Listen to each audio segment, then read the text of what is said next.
নমস্কার বন্ধুরা, বাঙালি রান্নাঘরে আপনাদেরকে ওয়েলকাম। আজকের রেসিপি রুই মাছের তরকারি, আলু, বেগুন আর সিম দিয়ে। চলুন এই সহজ রেসিপিটা দেখে নেওয়া যাক। প্রথমেই আমি মাছগুলো ম্যারিনেট করব লবণ আর হলুদ দিয়ে। সুন্দর করে মেখে নেব। দেখুন সুন্দর করে মাখছি আমি। এই তরকারিটা খেতে দারুণ লাগে। তারপরে আমি কড়াইটা গ্যাসে বসিয়ে দিব। গরম হয়ে গেছে কড়াইটা, তখন আমি তেলটা দিয়ে দিব। দেখুন একদম গরম হয়ে গেছে। এবার মাছগুলো ছেড়ে দিব। সুন্দর গরম করে দিলে মাছগুলো নিচে লেগে না যায়। চলুন তারপরে সব আস্তে আস্তে 3টা মাছ আমি আগে দিব, তারপরে আবার ভেজে নেব। বড় বড় পিস তো ভেঙে যাওয়ার চান্স থাকে। দেখুন উল্টে দিয়েছি, সুন্দর ভাজা হচ্ছে।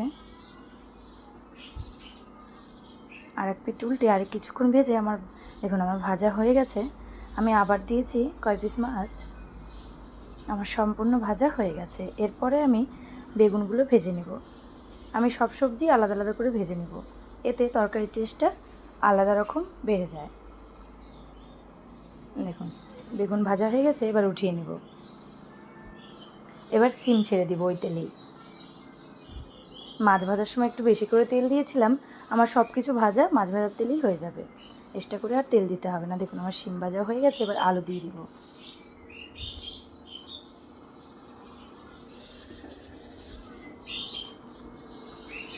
আলুগুলো দিয়ে ভালো করে বেশ লাল লাল করে ভেজে নেব।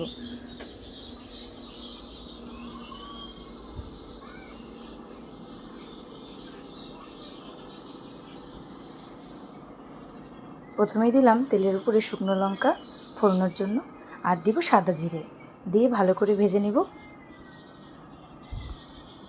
দেখুন সুন্দর করে ভেজে নিব। তারপরে আমি পেস্টের জন্য নিয়েছি আদা, কাঁচা লঙ্কা আর জিরে, আর গোটা জিরে নিয়েছি। হ্যাঁ, দিয়ে ভালো করে এটা কষাবো। আর একটু মিক্সচার ধোয়ার জলটা দিয়ে দিলাম। তারপর লবণ, হলুদ এগুলো সব আমি একে একে দিয়ে দেবো। লবণ দিয়ে দিয়েছি, এবার দিব হলুদ, দিয়ে আবার কিছুক্ষণ বেশ কষাবো।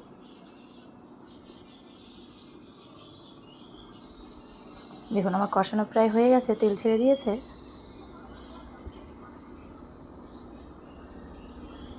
সুন্দর একটা সেন্ট চলে এসছে। এরপরে আমি ভেজে রাখা আলুগুলো দিয়ে দিব। দেখুন এই যে ভেজে রাখা আলুগুলো দিয়ে দিলাম। এটা দিয়ে বেশ কিছুক্ষণ আবার কষাবো, মিক্স করে নিই আগে, তারপরে অনেকক্ষণ কষিয়ে নেব। দেখুন প্রায় আমার কষানো হয়ে গেছে। এবার আমি ঝোলের জল দিয়ে দিব পরিমাণ মতো। তারপরে সুন্দর করে মিক্স করে জলের সাথে আমি ঢাকা দিয়ে দিব। দেখুন ঢাকা খুলে দেখি বলক চলে এসছে। আর কিছুক্ষণ একটু জাল দিতে দিব।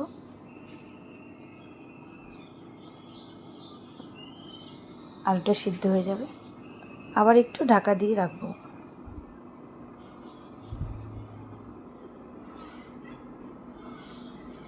দেখুন এবার আমি ভেজে রাখা আলু, সিম এগুলো দিয়ে দিব। দিয়ে আবার একটু সুন্দর করে নেড়ে দিব। সবগুলো দিয়ে দিয়েছি, নেড়ে মিক্স করে নেব। তারপরে ভেজে রাখা মাছগুলো একে একে দিয়ে দিব। দেখুন মাছগুলো দিয়ে বেশি করা যাবে, নাড়া যাবে না, তাহলে মাছগুলো ভেঙে যাবে। মাছগুলো দিয়ে হালকা একটু সামান্য করে হাতের ভর রেখে নেড়ে দিব। আবার ঢাকা দিয়ে দিব আমি। এটা একটু মিক্স করে হতে থাকবে। দেখুন সুন্দর বলক চলে এসে সুন্দর একটা সেন্টও চলে এসছে। আমার রান্না প্রায় হয়ে গেছে। এবার ভাজা জিরের গুঁড়ো দিয়ে দিব। দেখুন ভাজা জিরের গুঁড়ো দিয়ে দিয়েছি। এবার আমি তরকারিটা নামিয়ে নেব। দেখুন তো কত সুন্দর হয়েছে, লোভনীয় দেখতে, ভাতের সাথে পারফেক্ট একটা বন্ধু। দেখুন দারুণ টেস্টি হয়েছিল। কেমন লাগলো রেসিপিটা দেখে আপনারা কমেন্ট করে জানাবেন। আবার দেখা হবে নতুন একটা ভিডিওতে। নতুন নতুন ভিডিও পাওয়ার জন্য আমার চ্যানেলটা ফলো করে রাখবেন। দেখুন কত সুন্দর হয়েছে, বাড়ির সবাই খেয়ে ভালো বলেছে। টাটা, আবার দেখা হবে নতুন একটা ভিডিও।